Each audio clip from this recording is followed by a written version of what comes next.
Hi friends, this is Vinson. நம்ம சேனலுக்கு உங்களை அன்புடன் வரவேற்கிறேன். நம்ம சேனல் வந்து பார்த்தீங்கன்னா, உங்களோட கெரியரை செட் பண்ணுறதுக்காக தான் டிஎன்இஏ கவுன்சிலிங் சொந்தமாக நம்ம சேனல் நிறைய வீடியோஸ் வந்து கொடுத்துருக்கோம். ரெகுலராக நீங்கள் நம்ம சேனலை ஃபாலோ பண்ணுங்கள். ரொம்ப முக்கியமாக நம்ம சேனலோட வாட்ஸ்அப் குரூப்பில் ஜாயின் பண்ணுங்கள். வாட்ஸ்அப் குரூப்போட லிங்க் டிஸ்கிரிப்ஷன் பாக்ஸ் இருக்குது. ஓகே, அடுத்த அப்டேட் வந்து பார்த்தீங்க அப்படின்னா, நமக்கு வந்து வேக்கன்சி லிஸ்ட்டு தான். சரியா? அப்போ அந்த வேக்கன்சி லிஸ்ட்டு வந்தோடனே நாம் என்ன பண்ணணும் அப்படிங்கிற விஷயத்தை தான் இந்த வீடியோவில் நம்ம பார்க்க போகிறோம். இந்த வீடியோ ஸ்கிப் பண்ணாமல் லாஸ்ட் வரைக்கும் கேளுங்க. உங்களுக்கு ரொம்ப இந்த வீடியோ வந்து ஹெல்ப்ஃபுல்லாக இருக்க போகுது. ஓகே, அதாவது இப்போ வேக்கன்சி லிஸ்ட்டு இப்போ நீங்கள் பார்க்குறீங்கல்ல, இதில் ரொம்ப முக்கியமாக ஒன்று வந்து பார்த்தீங்க அப்படின்னா, ஃபஸ்ட்டு காலமில் இருக்கிறது காலேஜ் கோடு, செகண்ட் காலமில் இருக்கிறது காலேஜ் நேமு, தேர்ட் காலமில் இருக்கிறது வந்து பார்த்தீங்கன்னா பிரான்ச் கோடு. அந்த பிரான்ச் கோடு வந்து ரொம்ப முக்கியம். ஏன் பிரான்ச் கோடு வந்து ரொம்ப முக்கியம் அப்படின்னா, அதாவது நீங்கள் சாய்ஸ் ஃபில்லிங் பண்ணும்போது நீங்கள் இங்கே பார்த்தீங்கன்னாவே தெரியும். அதாவது இப்போ வந்து சிஇஜி கேம்பஸ்லேயே பயோமெடிக்கல் இன்ஜினியரிங் எஸ்எஸ் அப்படின்னு சொல்லி கொடுத்துருக்காங்க. சரியா? அப்போ அதோட பிரான்ச் கோடு வந்து பார்த்தீங்கன்னா பிஒய். ஓகேவா? அதே மாதிரி இப்போ கம்ப்யூட்டர் சயின்ஸ் இன்ஜினியரிங் பாருங்களேன், கம்ப்யூட்டர் சயின்ஸ் இன்ஜினியரிங் அண்டு எஸ்எஸ்ன்னு சொல்லி கொடுத்துருக்காங்க. அதோட பிரான்ச் கோடு வந்து சிஎம். ஆனால் கம்ப்யூட்டர் சயின்ஸ் இன்ஜினியரிங்கில் நார்மல் கோடு வந்து பார்த்திங்கன்னா சிஎஸ். எதுக்காக இதை சொல்ல வரோம் அப்படின்னா, எஸ்எஸ் அப்படிங்கிறது வந்து பார்த்தா செல்ஃப் சப்போர்ட்டிங் கோர்ஸு. அதில் வந்து பார்த்தோம் அப்படின்னா நமக்கு வந்து ஃபீஸ் வந்து அதிகமாக இருக்கும். சரியா? அப்போ நீங்கள் நார்மலாக ஒரு காலேஜ் எடுத்துட்டீங்க, முக்கியமாக கவர்மெண்ட் எய்டட் காலேஜ் வந்து கொடுக்க போகிறீங்க அப்படின்னா, நார்மல் கோர்சஸ்லாம் ஃபஸ்ட்டு கொடுத்துட்டு அதுக்கப்புறம் நீங்கள் என்ன பண்ணலாம் சொல்லுங்கள், எஸ்எஸ்ஸோ வந்து நீங்கள் கொடுக்கலாம். சரியா? இதுக்கு ரொம்ப முக்கியமாக அந்த பிரான்ச் கூட நல்லபடியாக நீங்கள் பார்த்து வச்சுங்க. அதுக்கப்புறம் செகண்ட் திங்கிங் என்னன்னு சொல்லி பார்த்தீங்கன்னா, உங்களோட கம்யூனிட்டிக்கு எவ்வளோ சீட்ஸ் வந்து இருக்குது. சரியா? ப்ளஸ் ஓசிலையும் எவ்வளோ சீட்ஸ் வந்து இருக்குது அப்படிங்கிறத பார்த்துங்க. ஏன்னா ஓசி அப்படிங்கிறது வந்து பார்த்திங்கன்னா, அது தனியாக ஒரு கம்யூனிட்டி கிடையாது. சரியா?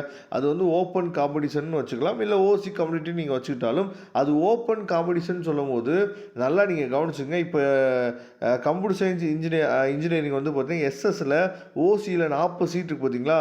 இந்த 40 சீட்டுக்கு BC, BCM, MBC, SC, SCA, ST இந்த கம்யூனிட்டியில் இருக்கவங்களுமே அந்த 40 சீட்டுக்கு எலிஜிபிள். இதை தெளிவாக நீங்கள் புரிஞ்சுங்க.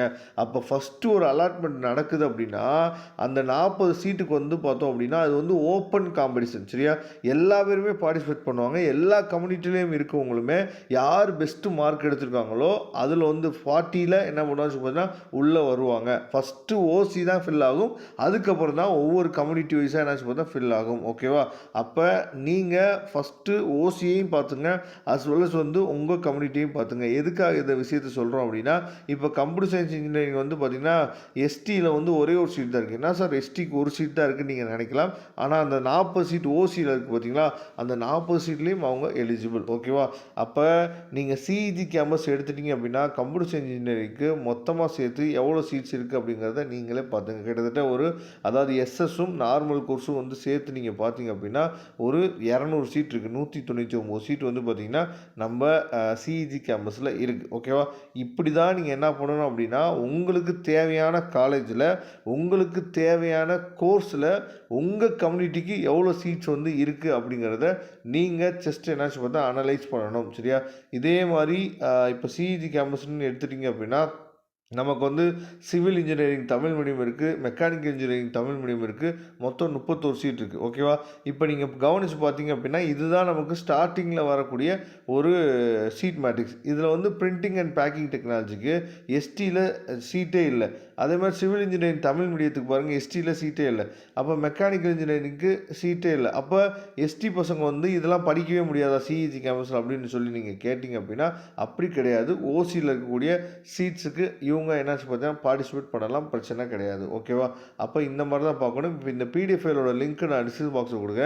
டவுன்லோட் பண்ணி நீங்கள் என்ன பண்ணணும் அப்படின்னா, இப்போ உதாரணத்துக்கு நீங்கள் வந்து பிஎஸ்சி கேம்பஸை நீங்கள் ட்ரை பண்ணலான்னு இருக்கீங்க. பிஎஸ்சி கேம்பஸில் எவ்வளோ சீட்ஸ் வந்து இருக்குது உங்கள் கம்யூனிட்டிக்கு அப்படிங்கிற பார்க்குறதுக்கு இந்த பிடிஎஃப் ஃபைலை டவுன்லோட் பண்ணிவிட்டு மேலே சர்ச் பாரில் நீங்கள் என்னாச்சு பார்த்தீங்கன்னா அதோட கவுன்சிலிங் கூட உங்களுக்கு நல்லாவே தெரியும், 2006. ஓகேவா? கொடுத்துட்டு நீங்கள் என்ன பண்ணுங்கள் அப்படின்னா சர்ச் பண்ணுங்கள். சர்ச் பண்ணிங்க அப்படின்னா உங்களுக்கு பிஎஸ்சி காலேஜ் வந்துச்சு பார்த்தீங்களா? இப்போ பிஎஸ்சி காலேஜை நம்ம என்னாச்சு பார்த்தீங்கன்னா பார்த்துக்கலாம். ஓகேவா? இப்போ பிஎஸ்சி காலேஜில் இருக்கக்கூடிய எல்லா கோர்சஸும் நீங்களே பாருங்கள். எல்லா கோர்சஸும் என்னென்ன கொடுத்துருக்காங்க, எவ்வளோ கோர்சஸ் வந்து இருக்குது, எவ்வளோ கோர்ஸுக்கு எவ்வளோ சீட்ஸ் வந்து இருக்குது அப்படிங்கிறத A to Z நீங்கள் என்னாச்சு பார்த்தா தெரிஞ்சுக்கலாம். சரியா? இதே மாதிரி ஒவ்வொரு காலேஜோட என்னென்ன கோர்ஸ் இருக்குது, உங்கள் கம்யூனிட்டிக்கு என்னென்ன சீட்ஸ் வந்து இருக்குது அப்படிங்கிறத பார்த்து நீட் அண்ட் கிளியராக நீங்கள் என்ன பண்ணலாம்னு பார்த்தீங்கன்னா சாய்ஸ் லிஸ்ட்டு நீங்கள் ரெடி பண்ணிக்கலாம். சரியா? அதனால் ரெகுலராக இன்னும் ஃபாலோ பண்ணுங்கள். நம்ம சேனல் வீடியோஸ் வந்து கண்டிப்பாக உங்களுக்கு ரொம்ப ரொம்ப ஹெல்ப்ஃபுல்லாக இருக்கும். தேங்க்யூ. நம்ம நெக்ஸ்ட் வீடியோவில் பார்க்கலாம். அதுவரை உங்களிருந்து விடைபெறுவது உங்கள் நண்பன் வின்சென்ட். தேங்க்யூ.